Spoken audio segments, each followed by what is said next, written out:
कल जो पैराग्राफ हुआ था अंत में, इसको समझने का प्रयास किया था हमने।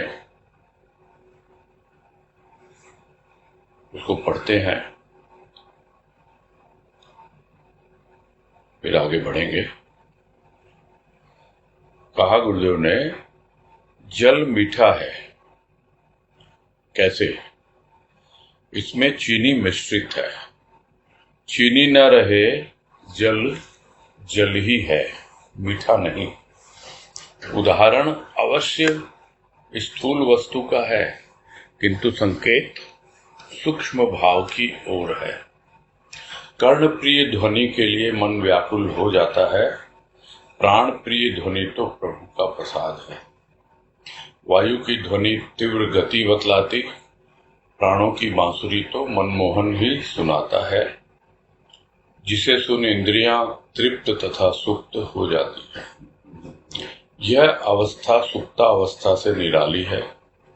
प्रगाढ़ निद्रा सुप्तावस्था है, जिसे विज्ञ जन तम प्रधान कहते हैं। किंतु यह सुप्तावस्था इंद्रियों का ताप हरण कर मधुर शांति प्रदान करती है, जो सर्व वरदानों का श्रेष्ठ दान है, जहां प्राणों का भान तक नहीं रहता। अनुपम है यह अवस्था, जहां समाधि भी विशेष अर्थ नहीं रखती। और जल का उदाहरण देकर के गुरुदेव ने बताया कि जैसे कोई ध्वनि है, तो ध्वनि है, किंतु उस ध्वनि में किसी प्रकार का कोई मिठास नहीं है, कोई रस नहीं है, कोई आकर्षण नहीं है।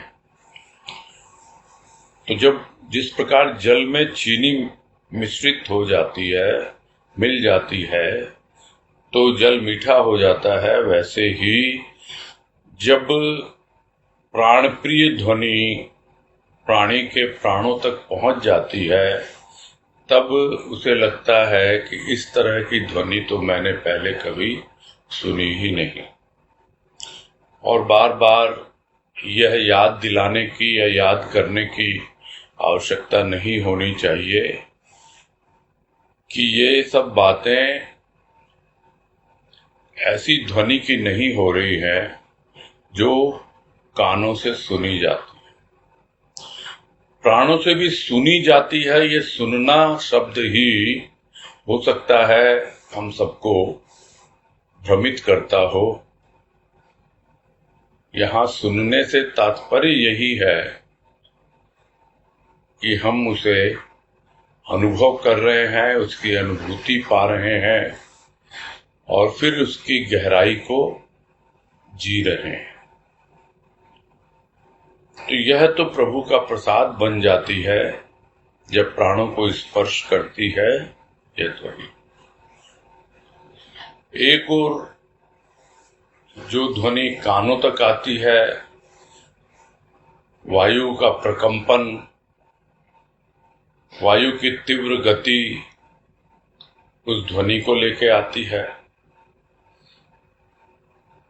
जबकि जो ध्वनि प्राणों में अनुभव में आती है, तो वो प्राणों से ही निकली हुई होती है और हमारा प्रभु, हमारा इष्ट, जैसे मनमोहन यानी भगवान कृष्ण बांसुरी बजाते हैं, वैसे ही हमारे इष्ट की वाणी, उसके भीतर छिपा हुआ भाव, वह बांसुरी बनकर हमारे प्राणों को मोहित कर लेता है।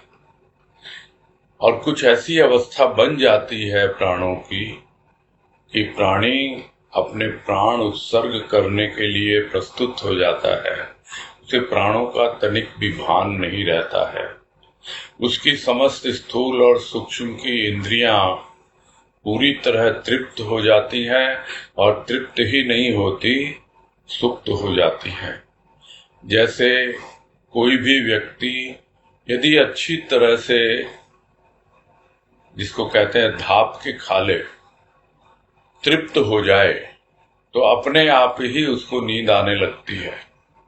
वैसे ही जब हमारी स्थूल की और सूक्ष्म की इंद्रियां तृप्त हो जाती हैं तो अपने आप ही सुप्त हो जाती हैं, यानी सो जाती हैं।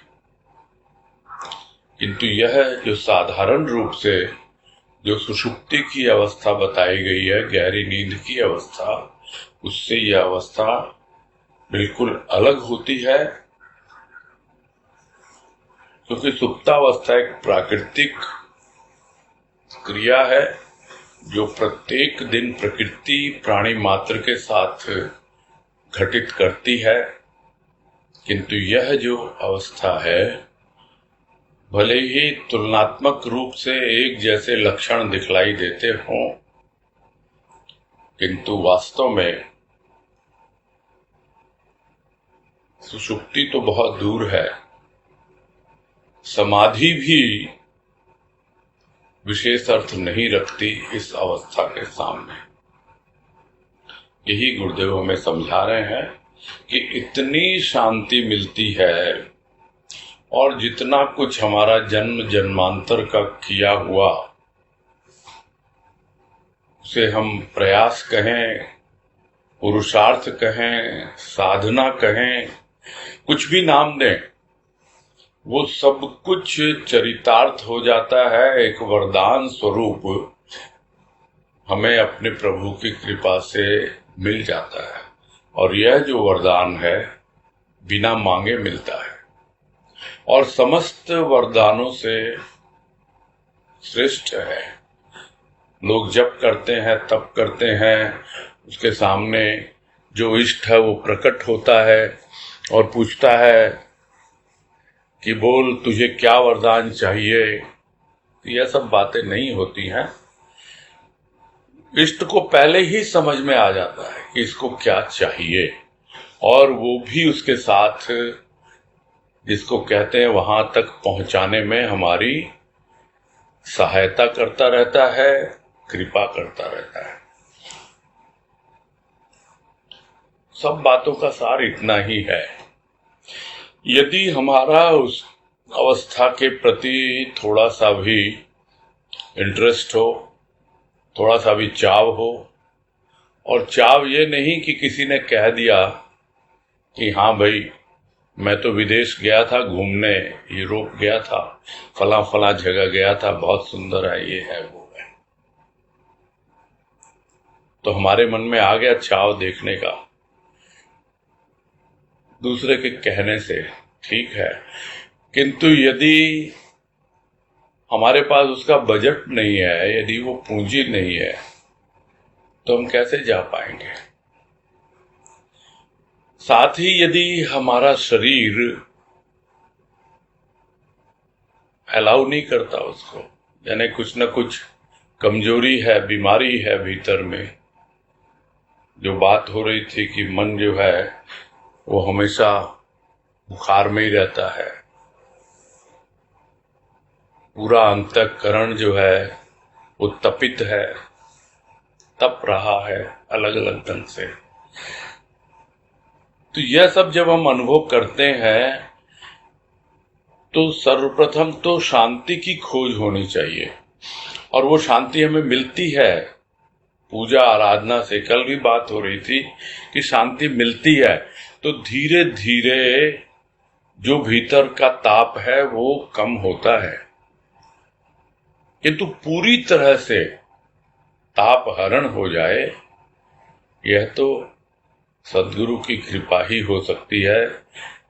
जिसको एक प्रवचन में गुरुदेव ने कहा, याद आ गई वो बात, कि आपकी अवस्था क्या है।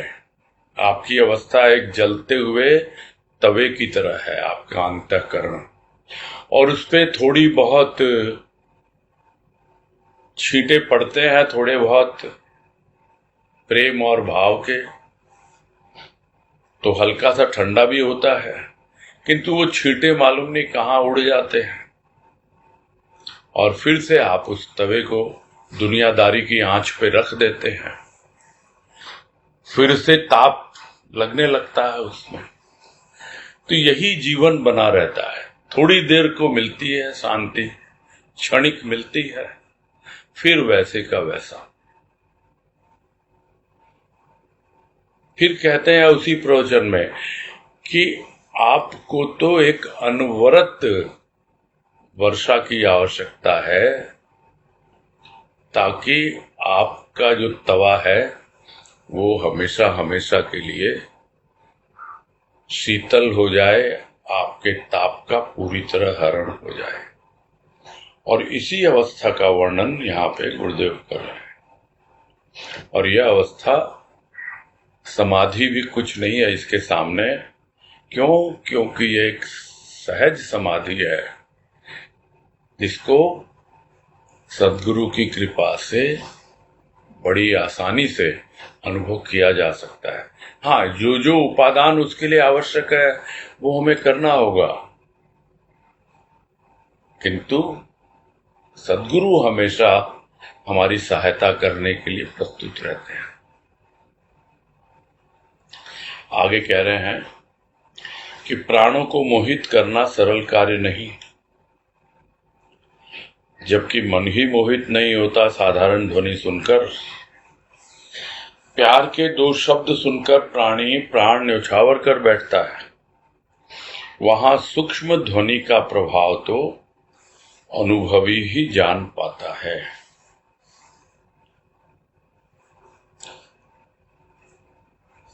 जो बातें हो रही थी वही है कि यह सरल कार्य नहीं है, इतना सहज नहीं है, क्योंकि मन ही मोहित नहीं होता। तो शुरुआत तो मन से ही होती है। मन ही मोहित नहीं होता यहां तक कि साधारण ध्वनि सुनकर, भले ही वो कर्णप्रिय हो। जो पिछले पैराग्राफ में कहा कि कर्णप्रिय ध्वनि के लिए मन व्याकुल हो जाता है, मन में व्याकुलता आती है इस ध्वनि को सुनकर, कर्णप्रिय ध्वनि को, यानी जो तुमुल ध्वनि है। और तुमुल नहीं यदि सूक्ष्म है भी तो भी मन क्या मोहित होता है उस सूक्ष्म ध्वनि को सुनकर के। व्याकुलता प्रारंभ में हो सकती है, किंतु उसका हमें रूप समझना होगा और रूप समझ के अपने भीतर एक आकर्षण अपने आप उस ध्वनि के प्रति, उस प्राण प्रिय ध्वनि के प्रति जिसका प्रारंभ सूक्ष्म ध्वनि से होता है, उस ध्वनि को सुनकर हमारा मन यदि मोहित होने लगे तब हमें समझना होगा कि हाँ, अब सद्गुरु के भाव का प्रभाव हमारे मन पर पड़ने लग गया है। अन्यथा हम जितना जवानी जमा खर्च कर लें, कमाई कुछ नहीं हो रही है। कितना भी सुन लें, कितना भी बोल लें, मूल्यांकन तो हमको खुद ही अपने आप करना होगा। जरा याद करें, समझें कि कभी कभी ऐसा हुआ है हमारे जीवन में कि किसी ने हमें प्यार के दो शब्द कहे हों और हमारी कुछ ऐसी अवस्था बन गई हो उस प्यार में पूरी तरह सराबोर होकर कि हम अपना जीवन उसके लिए न्यौछावर करने को तैयार हो जाते हैं। देखते ही हम प्यार में अपना जीवन उत्सर्ग करने के लिए कितने ही प्रेमी प्रेमिका तैयार हो जाते हैं। और इतिहास में बड़े उदाहरण भी हैं इसके, जो बोलते ही रहते हैं हम अक्सर। हीर रांझा, लैला मजनू, सीरी फरहाद वगैरह, वो प्यार है, किंतु वो प्यार किसके लिए है? वो प्यार है व्यक्ति के लिए। वो प्यार प्रभु के लिए नहीं है। बस यह अंतर समझना होगा। यह अवश्य कि वो प्यार एक निष्ठ है, किंतु वो व्यक्ति के लिए है, वो परमात्मा के लिए नहीं है। तो जब एक व्यक्ति के लिए कोई प्राण न्यौछावर करने के लिए तैयार हो जाता है, यदि उसके भीतर सूक्ष्म ध्वनि का कुछ ऐसा प्रभाव हो जाए कि वह ध्वनि उसके प्राणों तक पहुंच जाए तो क्या होगा उसका, कोई बतला नहीं पाता है। हाँ, जान पाता है जिसने उसको अनुभव किया है, उस अवस्था को अनुभव किया है, वो जान जाता है कि यह तो सूक्ष्म ध्वनि थी जो सूक्ष्मतर सूक्ष्मतम होते हुए मेरे प्राणों तक पहुंच चुकी है, और इसका क्या प्रभाव हो रहा है वो वही जान पाता है जिसने इसका अनुभव किया है, बतला नहीं पाता है। इसीलिए कहा गया है, हमारे बहुत ऋषि मुनियों ने शास्त्रों में सब कहा है कि ये क्या है, ये गूंगे का गुड़ है। यानी गूंगा व्यक्ति है, गुड़ की मिठास बड़ी पसंद है उसे, किंतु व्यक्त नहीं कर पाता है, बोल नहीं पाता है। हाँ, वो संकेत करता है, इशारे से बतलाता है कि बहुत स्वादिष्ट है ये, तुम भी खा के देखो, औरों को प्रेरित भी करता है। किंतु जिसने चखा है इसका स्वाद, वही जानता है। तो यहां गुरुदेव हमें प्रेरित कर रहे हैं, उसका स्वाद बतला रहे हैं, इशारों में बतला रहे हैं कि ये ऐसा होता है। इशारे क्या है? उदाहरण है। पहले उदाहरण दिया चीनी मिश्रित जल का, अब उदाहरण दे रहे हैं कि किस प्रकार से प्यार के वशीभूत होकर साधारण प्राणी भी एक दूसरे के लिए प्राण न्यौछावर करने को तैयार हो जाते हैं।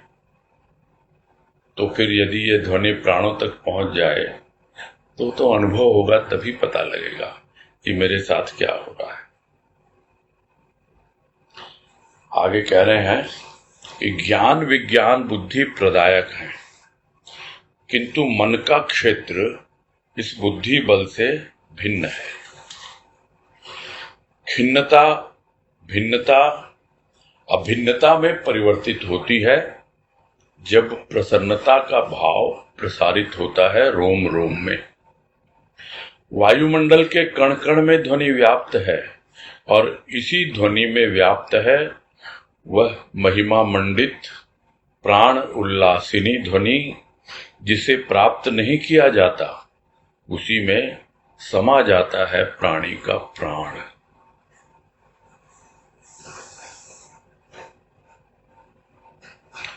यहां आप समझा रहे हैं कि एक और ज्ञान है, एक और विज्ञान है। और जैसा कि हमने कई बार पहले भी इस बात पर चर्चा की है कि ज्ञान सबसे पहले बुद्धि में आता है, और विज्ञान तो है ही पूरी तरह बुद्धि का खेल। भौतिक ज्ञान को विज्ञान कहा जाता है, यानी जो भौतिक पदार्थों से संबंधित है, या यूं कहें कि जो स्थूल प्रकृति से संबंधित है। दूसरी ओर ज्ञान है जो सूक्ष्म प्रकृति से संबंधित है, किंतु वो भी आता सर्वप्रथम बुद्धि में ही है। किंतु जो मन का क्षेत्र है वो इस बुद्धि से कुछ अलग है। बुद्धि का बल क्या है? बुद्धि का बल है ज्ञान। वो ज्ञान आता है विवेक से। तो यहां यह कह रहे हैं गुरुदेव कि यहां विवेक की कोई आवश्यकता नहीं है। यहां पर आवश्यकता है तो मन का मोहित हो जाना, और उस मन से प्रारंभ होकर वो सूक्ष्म ध्वनि आपके प्राणों तक पहुंच जाए। यानी मन का क्षेत्र, यहां मन का क्षेत्र सिर्फ मन ही नहीं है, यहां पूरे अंतःकरण की बात हो रही है। अन्यथा हम या तो मन में फोकस करते हैं, ध्यान देते हैं, और या बुद्धि में ध्यान देते हैं। पूरे अंतःकरण में जो एक क्षेत्र है इस ध्वनि का, कि ये कहां कहां से होके गुजरती है और किस किस प्रकार से यह कार्य करती है, यह बुद्धि के द्वारा समझा नहीं जा सकता है, क्योंकि बुद्धि भी इससे सराबोर हो जाती है। जब बुद्धि में ही पूरी तरह वो ध्वनि समा जाएगी तो फिर सुनेगा क्या? हाँ, जो सुनने का हमारा यंत्र है, यदि उस यंत्र में ही पूरी तरह से ध्वनि समा जाए तो और दूसरी ध्वनि कहां से सुनाई पड़ेगी? वैसे ही जब बुद्धि में समा जाती है यह ध्वनि, तो वहां पर फिर ज्ञान की कोई आवश्यकता नहीं रहती है। तो यहां मन से गुरुदेव का तात्पर्य, जैसा समझ में आ रहा है, पूरे अंतःकरण से है। वहां पे सिर्फ बुद्धि बल से कार्य नहीं होता है, यानी यह ज्ञान का क्षेत्र नहीं है, विज्ञान का क्षेत्र नहीं है। यह तो एक अनुभूति का क्षेत्र है, जहां पर ज्ञान और विज्ञान दोनों को किनारे करना पड़ता है। और क्या होता है उस अवस्था में कि नहीं हो रहा है, नहीं हो रहा है तो प्राणी खिन्न होने लगता है। खिन्न होना मतलब, जिसको हम साधारण भाषा में बोलते हैं, बोर होने लगता है। बोरियत तो बहुत होती है यदि उनको सफलता नहीं मिलती तो, किंतु एक बार यह अवस्था बन जाए तो जितनी भी खिन्नता है और जितनी भी भिन्नता है, यानी हो सकता है हमने अलग अलग तरीकों से इसका प्रयास किया हो, अलग अलग तरीकों से हम इस पे आगे बढ़ने की कोशिश कर रहे हों, किंतु दोनों की दोनों, यानी खिन्नता और भिन्नता अभिन्नता में परिवर्तित हो जाती है। कब हो जाती है? जब प्रसन्नता का भाव प्रसारित होता है रोम रोम में, यानी उस अवस्था को अनुभव कर रोम रोम में इतना प्रसन्नता का भाव प्रसारित हो जाता है, यानी पहुंच जाता है, यानी रोम रोम खिल उठता है, रोम रोम गाने लगता है, रोम रोम मुस्कुराने लगता है। ऐसी अवस्था जब बनती है उस ध्वनि को सुनकर, तब समझ में आता है कि कुछ भी भिन्न नहीं है, कुछ भी अलग नहीं है। यह ध्वनि जो अभी भीतर से अनुभव में आ रही है, यह ध्वनि तो पहले ही वायुमंडल में मौजूद थी। पूरे कण कण में यह ध्वनि व्याप्त थी, किंतु अनुभव के अभाव में समझ नहीं पा रहा था प्राणी। जब वो अवस्था बनती है तो समस्त खिन्नता भिन्नता सब कुछ एकाकार हो जाती है, यानी सब उस ध्वनि में समा जाती है। और यह जो ध्वनि अनुभव में आई, जो वायुमंडल में कण कण में व्याप्त है ध्वनि, उसी में यह ध्वनि भी समा जाती है। यानी जिसको शुरू शुरू में गुरुदेव ने कहा था, एक ध्वनि नाभि की और एक ध्वनि आकाश की, और दोनों ध्वनि जब एक हो जाती हैं, यानी एकीकृत हो जाती हैं, तब पता लगता है प्राणी को कि आनंद ध्वनि क्या होती है। और यहां फिर से उसी बात को बता रहे हैं कि वायुमंडल के कण कण में ध्वनि व्याप्त है, और इसी ध्वनि में व्याप्त है क्या? वह महिमा मंडित प्राण उल्लासिनी ध्वनि, जिसकी चर्चा किए जा रहे हैं, जो प्राणों में कुछ इस प्रकार का भाव दे देती है, कुछ इस प्रकार की अनुभूति दे देती है कि बस प्राण न्यौछावर करने को प्राणी प्रस्तुत हो जाता है, और उसकी महिमा कितनी भी गाई जाए वो कम है, और उसे प्राप्त कर ही नहीं सकता कोई। उसमें तो समाया जाता है। क्या समाता है? वो प्राणी का प्राण, यानी प्राणदाता ने जो हमें प्राण दिए, उस प्राणदाता की कृपा से प्राणों में वो अनुभूति हुई और कृतज्ञता स्वरूप प्राणी अपने प्राणों को उसी को अर्पित कर देता है कि अब मुझे इस प्राण की क्या आवश्यकता है, यह तुम्हें ही अर्पित है, तुम ही इसके देने वाले हो, तुम ही यह अनुभूति देने वाले हो, तुम ही इस प्राण उल्लासनी ध्वनि का अनुभव करवाने वाले हो। तो प्राण जो है, अब क्या चाहिए, जिस लिए प्राण मिले थे उसका वो कार्य हो गया, तो समा जाता है उसी में प्राणी का प्राण। यह अवस्था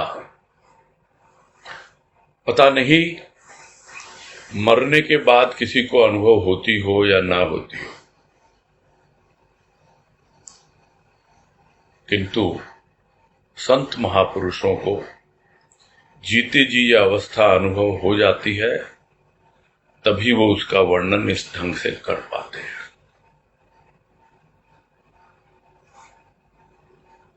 और इसको सुनकर, पढ़कर हमें भी प्रेरणा मिलती है, हमें भी लगता है कि वायुमंडल के कण कण में ध्वनि व्याप्त है, हम सुनते हैं, और इसी ध्वनि में व्याप्त है वो ध्वनि आकाश की। और वो ध्वनि जब इस पिंड से प्रकट हुई, तब जाके ब्रह्मांड की और पिंड की ध्वनि दोनों एकाकार हो गई। अब जो प्राण हैं, जिनकी रचना हुई इस आत्मा के द्वारा, अब इसकी कोई आवश्यकता प्रतीत नहीं होती। उसी आत्मा रूपी परमात्मा में वो प्राण समा जाते हैं, यानी प्राणी के प्राण उस ध्वनि में ही समा जाते हैं और रह जाती है केवल ध्वनि, जिसको पहले भी बताया गुरुदेव ने कि ये ध्वनि हमेशा रहती है, कहीं जाती नहीं, विद्यमान रहती है। आगे कह रहे हैं, स्थूल शरीर में गति रहती है, किंतु प्राण तो उसी ध्वनि के रस में रसीला हो जाता है। पार्थिव रस आकृष्ट नहीं कर पाता प्राणों को, उसे तो कुछ ऐसा रस प्राप्त हो जाता है जिसके अभाव में उसके प्राण व्याकुल थे। जब बांसुरी ने द्वापर में महिमा बढ़ाई, तो यह ध्वनि तो चारों युगों के पूर्व तथा पश्चात भी रहती है। इसकी महिमा का गान करना केवल मन को रिझाना है। गुण व्यक्ति क्या गाएगा, जो अब तक सगुण निर्गुण के विवाद में ही लगा है। और यह ध्वनि तो एक और विवाद का अंत कर, अवसाद का अंत कर, अनंत में प्राणों का मिलन कराती है, और दूसरी ओर दूसरा न कोई का भाव सदा जागृत करती रहती है।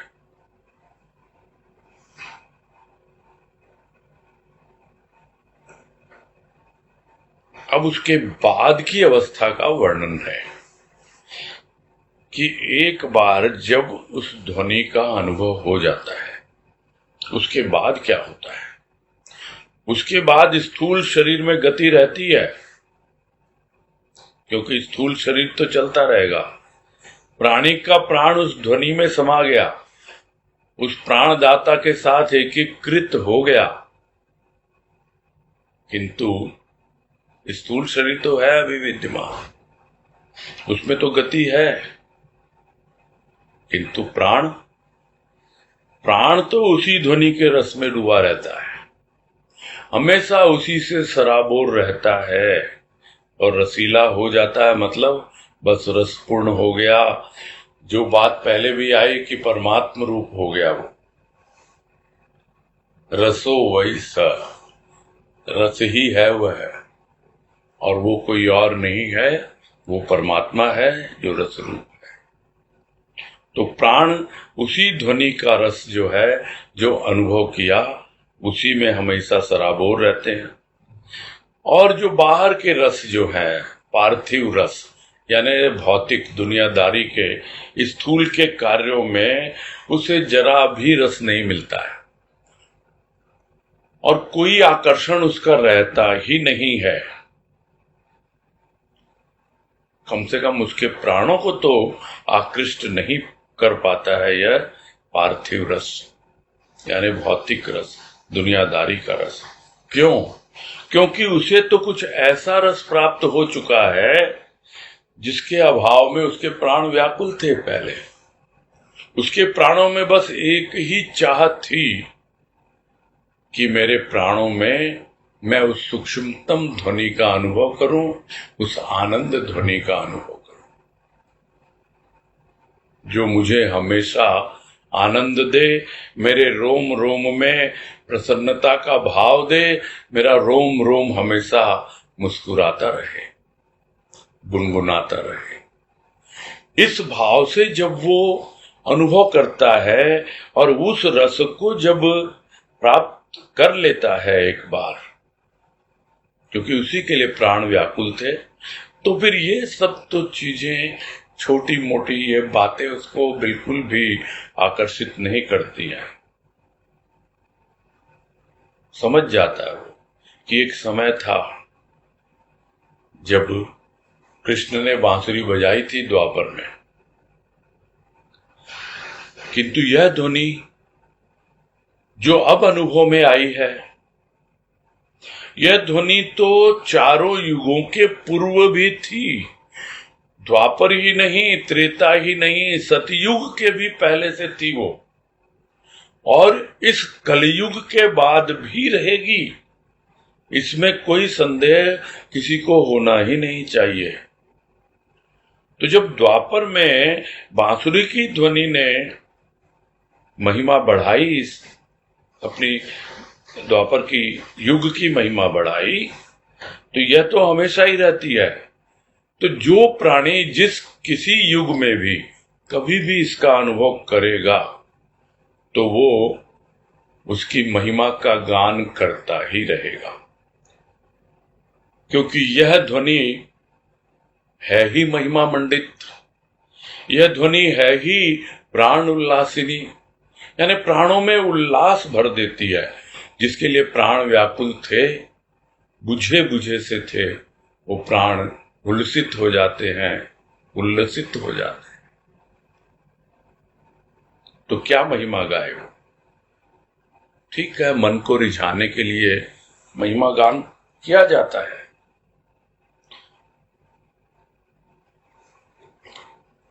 क्या गाएगा व्यक्ति किसी का गुण?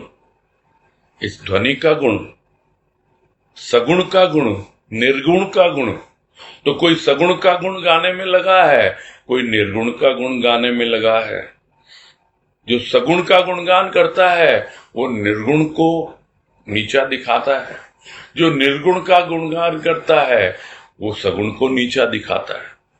और इसी के विवाद में यदि लगा हुआ है प्राणी, तो वो क्या गुण गाएगा? किसका? ध्वनि का? ये तो बहुत बाद की बात है। वो किसी का गुणगान करना जानता ही नहीं है, वो तो हमेशा अवगुण ही खोजता रहा, तो वो क्या गुणगान करेगा? कौन सुनाता है गुणगान? कौन करता है? यह तो अनुभव ही बतलाता है।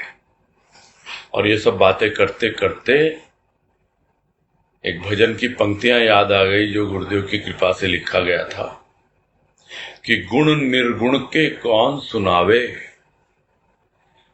प्रभु निज ही अपनो गुण गावे। गुण निर्गुण के कौन सुनावे, प्रभु निज ही अपनो गुण गावे। सुन सुन सुन मोरी प्यारी सखीरी, गुण की धुन मन भंवरा भावे।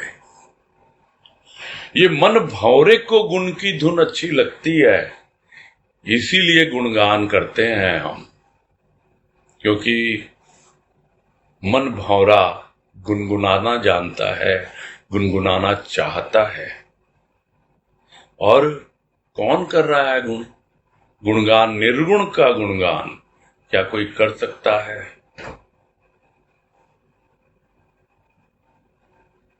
प्रभु निज ही अपनो गुण गावे।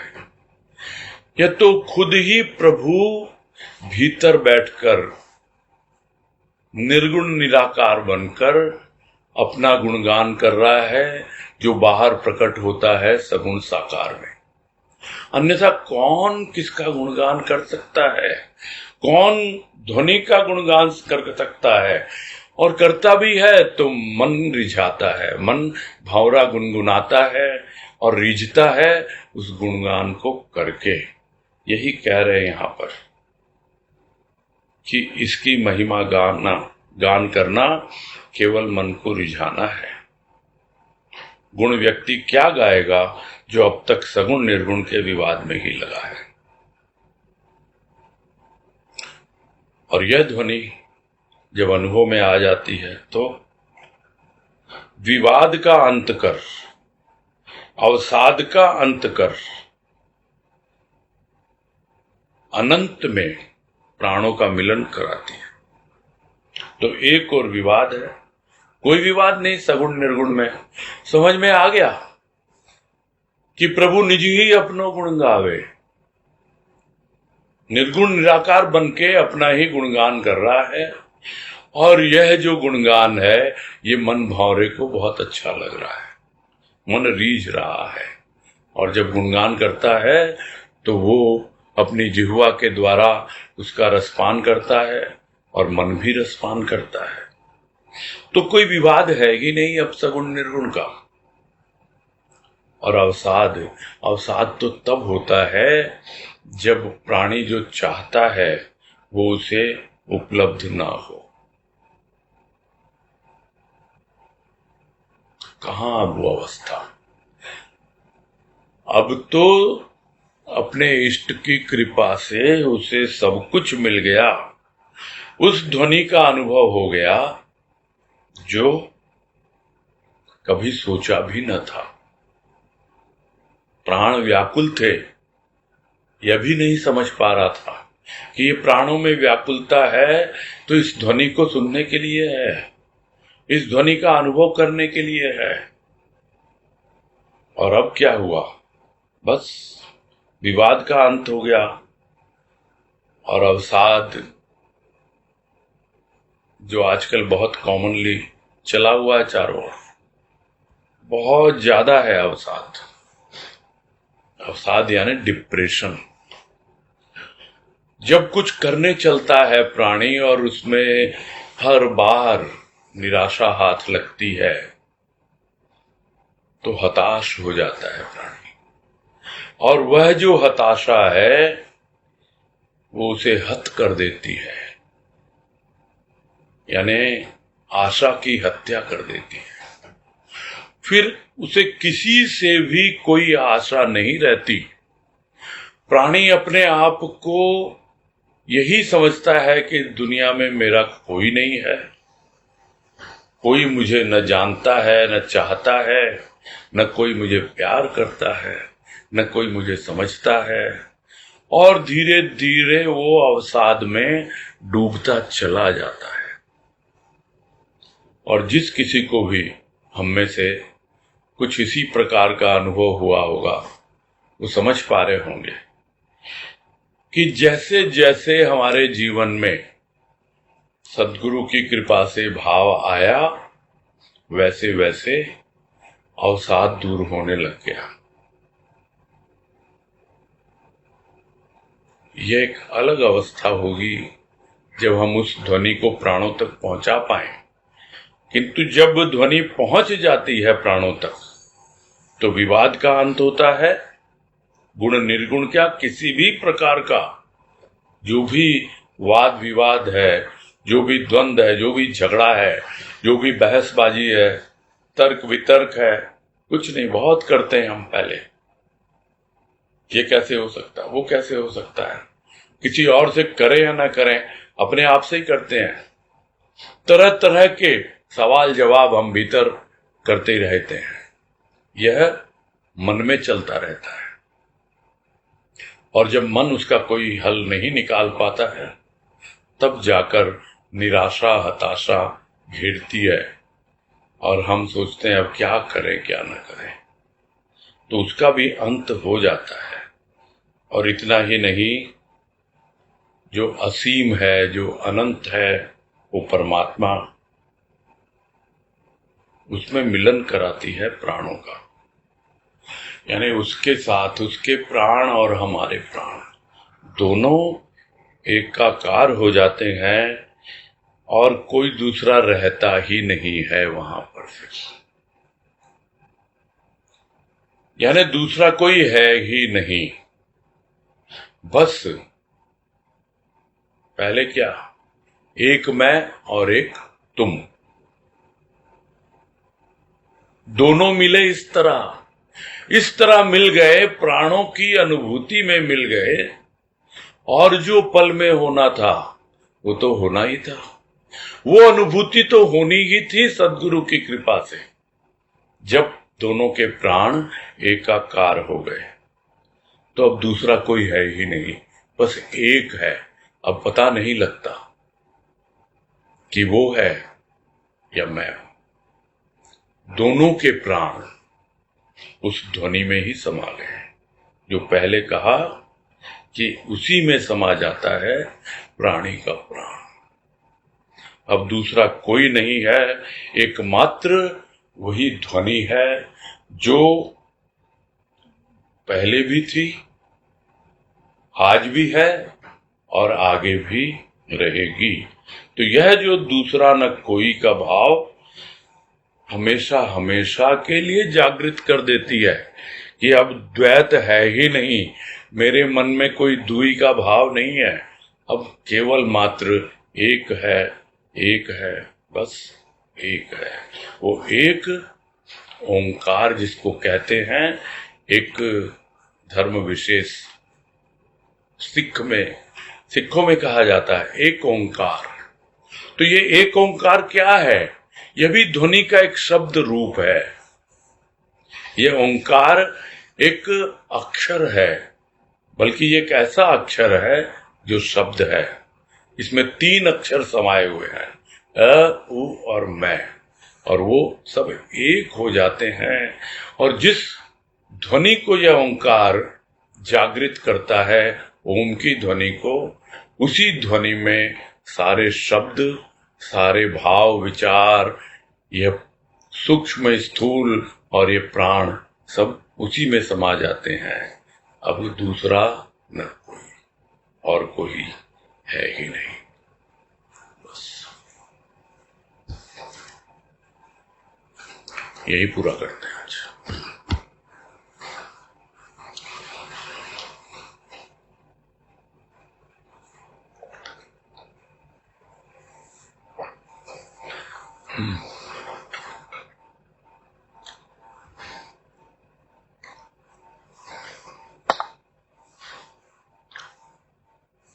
पूजा रूंगटा, हाँ बोलिए। आपका वीडियो लिखिए ना प्लीज। क्या वीडियो से क्या लेना देना? ध्यान बढ़ जाता है। आंख बंद करके सुनिए। हाँ, देखने की बात ही नहीं, ये सब सुनने की बात है। इतनी देर से ध्वनि की बातें हो रही हैं और आप आंख खोलने की बात कर रहे हो। भीतर की आंखें खोलनी है, बाहर की आंखों से कोई लेना देना नहीं है। हाँ बोलिए, क्या बोल रहे हैं? बस यही बोलना था, मुझे वीडियो ऑन रखे ना। आप कल बात कर रहे थे कुछ और ना, पूजा रूंगटा। अच्छा, वो कोई और है। अच्छा, ये आप मंजू बोल रही हूँ भैया मैं। अच्छा, बैंगलोर वाले। अच्छा। ठीक है, ठीक है। नहीं, हम चाहते हैं कि हमारा पूरा का पूरा जितना जो हमारी कर्मेंद्रियां, ज्ञानेंद्रियां, हमारा मन बुद्धि सब कुछ एकदम एकाग्र होकर के पूरा ध्यान पूर्वक सब श्रवण में लग जाए, तब जाके हम कुछ मनन करेंगे। और मनन करेंगे तो फिर चिंतन करेंगे। वीडियो सामने होता है तो हमारा ध्यान कान और आंख दोनों में बट जाता है। यानी हमारा कंसंट्रेशन डिस्टर्ब हो जाता है, इसलिए हम वीडियो नहीं चलाते हैं। समझ में आ गई वजह? हाँ ठीक है भैया। हाँ, आपने ओपनली पूछा है तो और लोगों के मन में भी अगर ये बात हो तो उसको समझ लेना चाहिए कि यही कारण है कि वीडियो नहीं ऑन किया जाता है। चलो, लेकिन भैया एक हाँ। बात पूछूं? हाँ बोलिए। आप मतलब आपका केवल आपका वीडियो ऑन रहेगा तो भी हम लोगों के तो आंख बंद रहेगी, ऐसे भी हम लोग तो हमारा वीडियो क्यों ऑन रहेगा? मतलब है ना, अगर आपको देखना ही नहीं है, बहुत कुछ मिलता है। कोई नहीं है उसमें, कुछ नहीं रखा।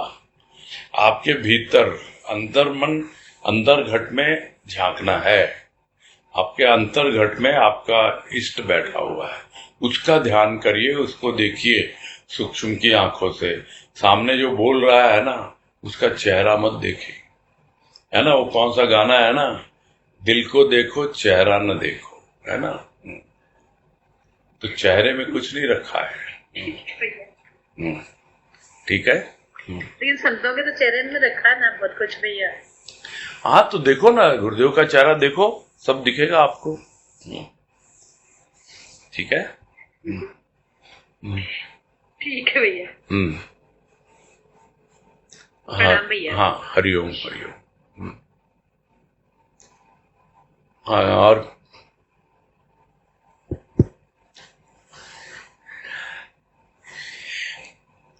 क्या बात है? कोई नहीं।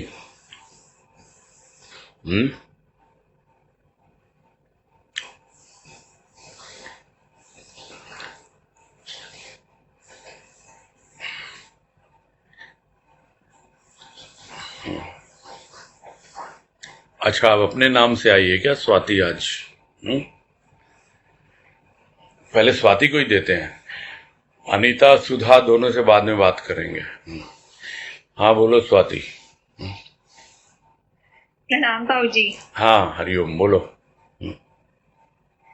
जी ताऊ जी, जो कल एंड हुआ था, उस पैराग्राफ का लास्ट लाइन का जो लास्ट पोर्शन है कि अनुपम है ये अवस्था जहाँ समाधि भी विशेष अर्थ नहीं रखती, ये वाला पोर्शन समझ नहीं आ रहा। मतलब किस चीज को एक्सप्लेन करना चाह रहे गुरुजी, वो नहीं समझ आ रहा। समाधि क्या होती है पता है क्या आपको? तब तो समझ में आएगा ना। वो जो ताऊ जी सुनते हैं कि जैसे जो लोग मतलब समाधि में बैठते तो फिर वो लोग का अपना भान नहीं रहता, या कई बार जो वो लोग मतलब सेंस में नहीं रहते, कहीं और ही किसी और उसमें पहुंच जाते हैं पोजीशन अंदर से। तो उसकी शुरुआत कहाँ से होती है? उसकी शुरुआत होती है एकाग्रता से। जब तक मन एकाग्र नहीं होगा तब तक प्राणी बैठ ही नहीं पाएगा, मन ही भागता रहेगा। तो एकाग्रता के बाद आता है ध्यान, यानी जो ध्यान में बैठते हैं जो लोग, बहुत लोग बोलते हैं ना ध्यान में बैठा करो, ध्यान लगाया करो। तो कई लोगों का ध्यान कुछ इतना प्रगाढ़ हो जाता है कभी कभी। और ध्यान के लिए दो तरह की चीजें होती हैं कि कोई बिंदु पे ध्यान करता है, कोई ज्योति पे ध्यान करता है, इस तरह अलग अलग है। कोई ध्वनि पे भी ध्यान करता है, यानी नाद पर। तो इस तरह सबके अपने अपने तरीके हैं ध्यान में बैठने के। तो वो जो ध्यान है, वो ध्यान जिसके आधार पर होता है, जब वो आधार भी नहीं रहता तब उसके बाद प्राणी और एक उच्च अवस्था में पहुंचता है, वो समाधि की अवस्था मानी जाती है। किंतु यह इसलिए विचित्र है या डिफरेंट है कि बड़ी सहजता से आपको बैठने करने की जरूरत ही नहीं है।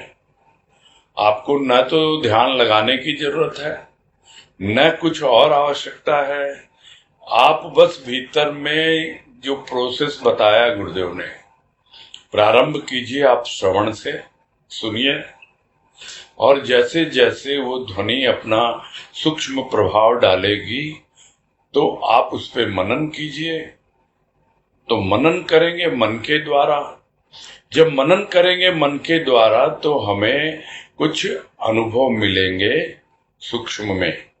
तो उन अनुभवों का जब हम चिंतन करेंगे चित्त के द्वारा तो इस प्रकार से ध्वनि आगे बढ़ती चली जाती है, सूक्ष्म से सूक्ष्मतर, सूक्ष्मतर से सूक्ष्मतम, और फिर आनंद ध्वनि में परिवर्तित हो जाती है।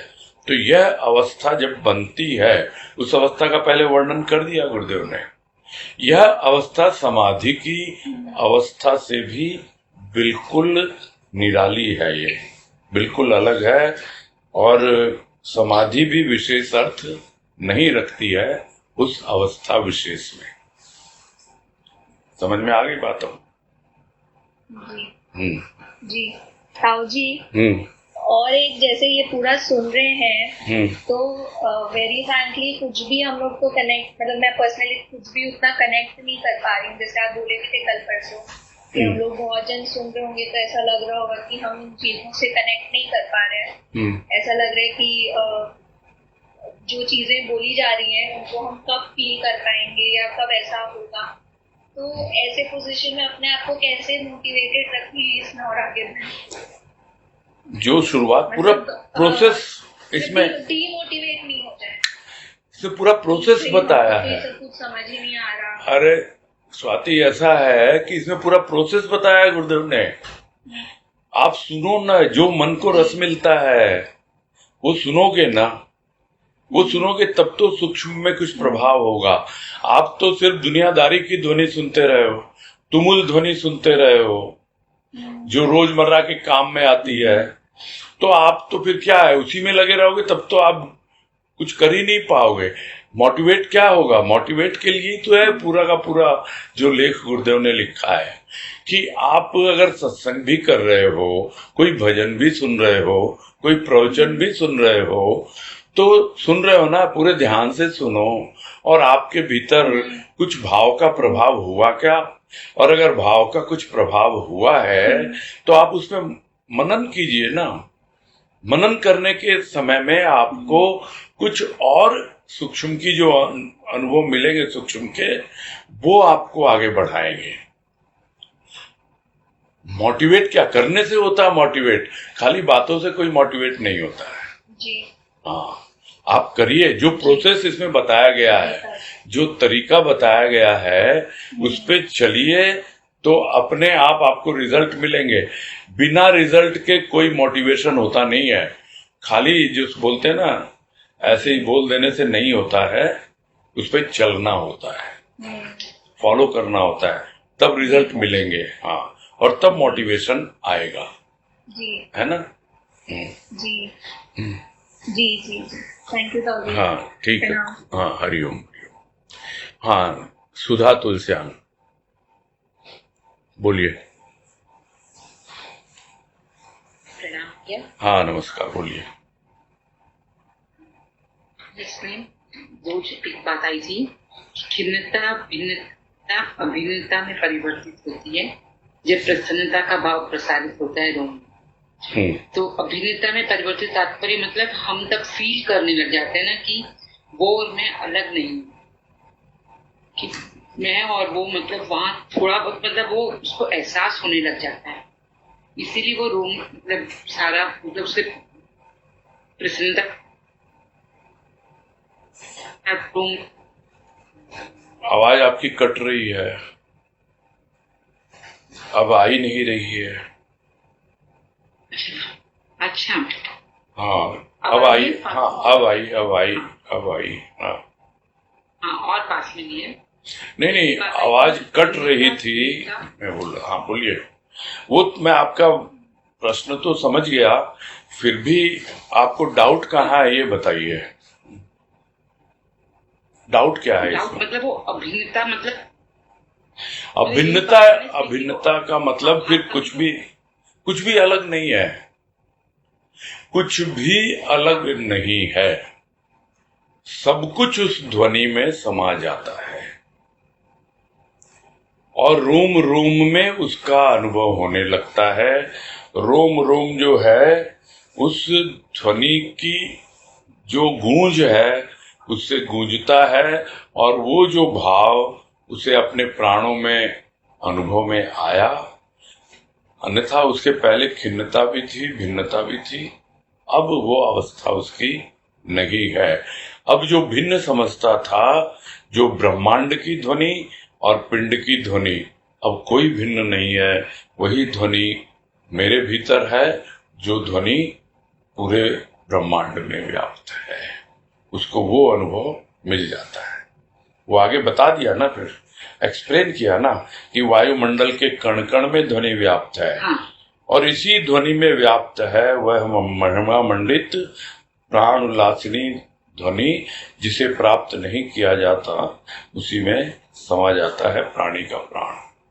यानी फिर उस अवस्था को अनुभव कर चुका है ना, इसलिए उसकी बात बता रहा है कि भाई उस अवस्था में आप पहुंच जाते हो तो उसके बाद में आप कितना उसको महिमा मंडित कर लें, आपके प्राणों में एक अलग उल्लास आ गया। वो आपको अनुभव में आता है ना कि भाई जो मैं समझ रहा था, जो ध्वनि आकाश की है, एक ध्वनि नाभि की है, अब दोनों ध्वनि एकाकार हो रही है। और ये सब अगले पैराग्राफ में और अच्छे से एक्सप्लेन कर दिया कि बाद में क्या होता है, उसके बाद का जीवन क्या होता है। ये सब एक्सप्लेन कर दिया गुरुदेव ने एकदम। हो सकता है हम जिस ढंग से ये आया ना भैया कि प्राणी का बोलिए, प्राणी का प्राण, कि प्राणी प्राणदाता के साथ एकीकृत हो गया, मतलब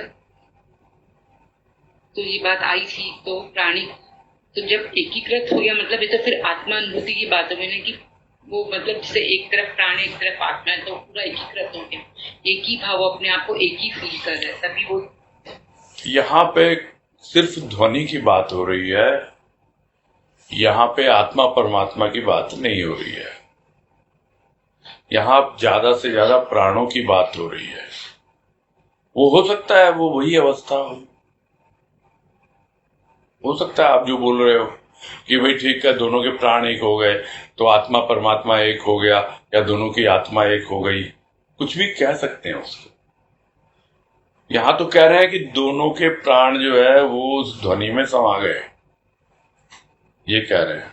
प्राणी का प्राण उस ध्वनि में समा गया और उसका वो तो सर्वव्यापी है, उसका प्राण तो वही है ही, क्योंकि यह तो सीधा सीधा एक क्या बोले वेदांत का सिद्धांत है कि सृष्टि की जो रचना हुई है उसमें सर्वप्रथम प्राणों की रचना हुई है, तब जाके और जितने भी सूक्ष्म के तत्व, स्थूल के तत्व उसके बाद आए। तो प्राण अगर प्राण में समा गए तो बचा क्या है ना, स्थूल शरीर तो है ना, वो समझाया ना कि वो तो रहेगा ही ना, किंतु प्राण में वो ध्वनि आ गई और उस ध्वनि में प्राण भीग गए, सब तो एक्सप्लेन किया है इसमें।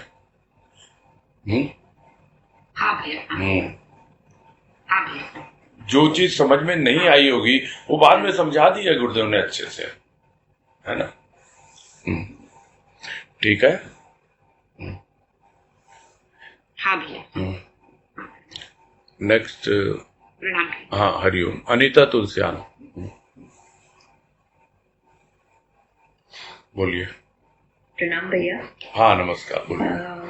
भैया कल जो बात आई थी कि वो जो अल्टीमेट आनंद है, जिसे आत्मानंद कहना है शुद्धि, तो और कहने के लिए तो वो ध्वनि है, लेकिन वो जो आनंद ध्वनि वो कोई कहने मात्र के लिए। तो मैं ये मन में आ रहा था, मैंने 2-4 दिन पहले झंकार प्रवचन पढ़ा था, तो क्या ये वो मतलब जैसे क्या कि कहने के लिए ध्वनि, तो ये ध्वनि झंकार ये सबसे परे मुझे जो मैं कहती हूँ चर्चा में बात आती है, तो इन सबसे परे है ना ये जो अल्टीमेट ध्वनि, जिसमें कोई ध्वनि तो वहाँ कोई गूंज और झंकार की तो बात ही नहीं। ये कोई स्थूल की ध्वनि नहीं है ना, यह सूक्ष्म की ध्वनि का मतलब सूक्ष्म में अनुभूति हो रही है, और वहां पे ध्वनि भी नहीं है। कहने को अनुभूति कहते हैं कि आत्म अनुभूति, तो वहां एक्चुअल में अनुभूति भी नहीं होती है। तो न ध्वनि होती है, न अनुभूति होती है, न झंकार होती है, कुछ भी नहीं। ये तो जब आप एक्सप्लेन करने चलते हो, बताने चलते हो, उसको अभिव्यक्त करने चलते हो, तब चीजें आती हैं। अन्यथा ये सब तो शब्द हैं और तो क्या है, आप उसको कुछ भी समझ लो। यहाँ ध्वनि का रूप लेकर के पहले की अवस्था बनी। क्या बोल रहे हैं? ये मतलब जो गूंज, झंकार है, गूंज है, ये उस आनंद ध्वनि जहाँ पे ध्वनि भी नहीं कहने के लिए अनुभव है, तो वो है तो पहले की अवस्था है। वो आनंद, वो झंकार, वो गूंज, वो किसी न किसी ध्वनि की तो है ना। आनंद ध्वनि की भी है। देखो आनंद तो सब जगह है, वैसे ही है, आनंद ध्वनि ही है। ये सब सूक्ष्म ध्वनि भी आनंद ध्वनि है, सूक्ष्मतर भी, सूक्ष्मतम भी, सभी तो आनंद ध्वनि है। ऐसा नहीं है कि आनंद नहीं है।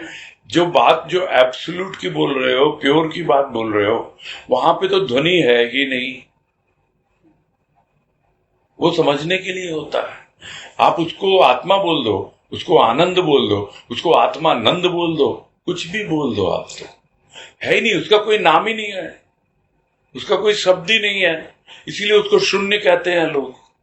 तो शून्य भी तो एक नाम हो गया ना। तो ऐसे ही है, ये सब बोलने की बातें होती हैं। एक बार जिसको अनुभव हो जाता है तो वो जिस अवस्था में भी, चाहे वो ध्वनि की बात करेगा तो उस अवस्था को अनुभव करेगा, वो शब्द की बात करेगा, वो भाव की बात करेगा, वो प्रेम की बात करेगा, वो जिसकी भी बात करेगा, क्योंकि सबका ओरिजिन तो वहीं से है। हर एक फॉर्म ऑफ एनर्जी, वो उसका उद्गम तो वहीं से हो रहा है, वहीं से चल रही है सारी चीजें। इसलिए जब वो बाइफर्केट होती है अलग अलग फॉर्मेट में, अलग अलग रूपों में, तब मालूम पड़ता है कि वो साउंड है या वो इलेक्ट्रिसिटी है या फिर कुछ और है। अलग अलग टाइप की वेव्स होती हैं, वो जो साइंस में बोला जाता है। कोई इलेक्ट्रोमैग्नेटिक वेव्स बोलते हैं, कोई अल्ट्रासाउंड वेव्स हो जाती हैं, कुछ और वेव्स हो जाती हैं। तो बहुत तरह की वेव्स होती हैं, लेकिन उसका उद्गम जो है, ओरिजिन जो है, वो तो एक ही है। चाहे वो भौतिक हो उसका रूप, चाहे वो आध्यात्मिक हो। तो जब कभी भी हम बातें करते हैं ना, तो उसमें होता तो है ही, जिस बात को लेके हम आगे बढ़ाते हैं वो चीज रहेगी। यहां गुरुदेव ध्वनि को लेके बात कर रहे हैं, और तो इसलिए ध्वनि के माध्यम से हम उस अवस्था को अनुभव कर रहे हैं, या समझाने की कोशिश कर रहे हैं गुरुदेव, बतलाने की कोशिश कर रहे हैं। क्योंकि ये सूक्ष्म है, सारा खेल यहाँ सूक्ष्म का है। तो अगर हम कानों में ही उलझे रहे ना, ये हमको सुन रही है वो ध्वनि, हमको वो झंकार हो रही है, यहाँ तो बाद में बता दिया, रोम रोम में पहुंच जाती है वो प्रसन्नता उसकी, वो खुशी, वो आनंद जो उसको आत्मा में अनुभव हुआ, वो रोम रोम में हो गया। तो उसको समझ में नहीं आया कि इस पिंड के भीतर ही ब्रह्मांड छिपा हुआ है। सब समझ में आने लगता है, अनुभव में आना चाहिए। बातें तो बातें ही है ना। ठीक है, क्लियर हो गया? हाँ, हरिओम। हाँ भैया। अभी पुष्पा जी रह गई है, इनका माइक तो नजर नहीं आ रहा है। समय भी हो गया है अब। कल हमने एक को बोला था, मना किया था, तो फिर से सॉरी बोलना पड़ेगा। ठीक है, पूरा करेंगे हम। है पुष्पा भाई, कल बात करिएगा। और जिनको बात कल करना था वो हैं कि नहीं मुझे नहीं मालूम। अगर सुन रहे हो तो है ना, अपनी प्रॉमिस रखनी चाहिए आदमी को। ठीक है, पूरा करते हो।